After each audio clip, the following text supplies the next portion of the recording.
JUI के सरबराह मौलाना फजलुर रहमान ने senior सहाफ़ियों से तफसीली गुफ्तगू की। इस नशिस्त में मुल्क की दाखिली सियासत, आलमी सूरत हाल, अफगानिस्तान, CPEC, मदारिस और जमहूरी निज़ाम जैसे अहम मौज़ूआत ज़ेर बहस आए। मौलाना फजलुर रहमान ने गुफ्तगू का आगाज़ आलमी हालात से किया और वाज़ेह अंदाज में कहा कि गल्फ ममालिक को अब ये हकीकत समझनी होगी कि अमरीका के एयर बेसेस उनके लिए दिफाई फ़ायदे के बजाय नुकसान का बाइस बन चुके हैं।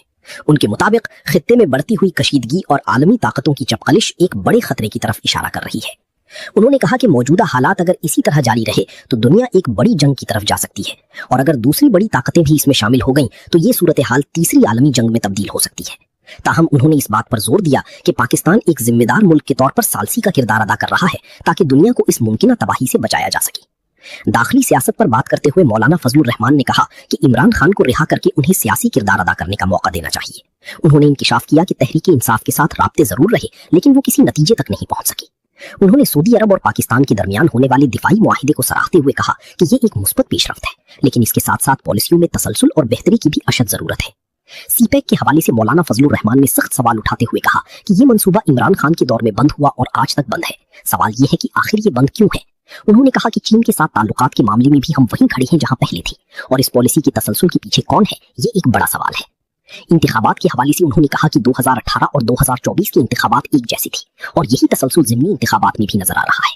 उन्होंने कोयटा ज़ियारत और कलात की मिसाल देते हुए कहा कि इलेक्शन कराने वालों ने अब तक कोई सबक नहीं सीखा। उन्होंने एक अहम नुक्ता उठाते हुए कहा कि दुनिया में धांधली के इल्जामात सियासतदानों और हुकूमतों पर लगते हैं लेकिन पाकिस्तान में ये इल्जामात इदारों पर लगते हैं और अफसोस की बात यह है कि इसे फख्र और ताकत की अलामत समझा जाता है।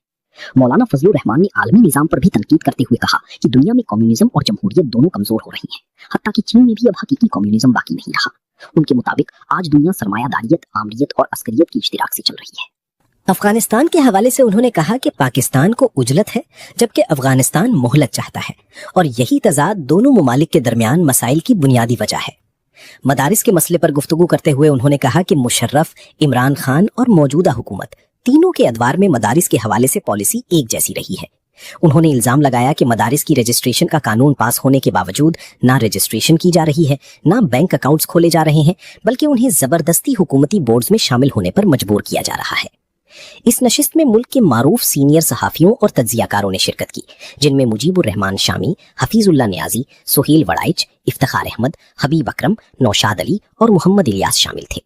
जबकि JUI के रहनुमाओं में असलम खौरी, मौलाना अमजद खान, मौलाना सफीउल्लाह, हाफिज नसीर अहरार, तारिक खान बलोच, हाफिज गजनफर अजीज, असीद खाजा और सईद अहमद चाचड़ भी शरीक थे।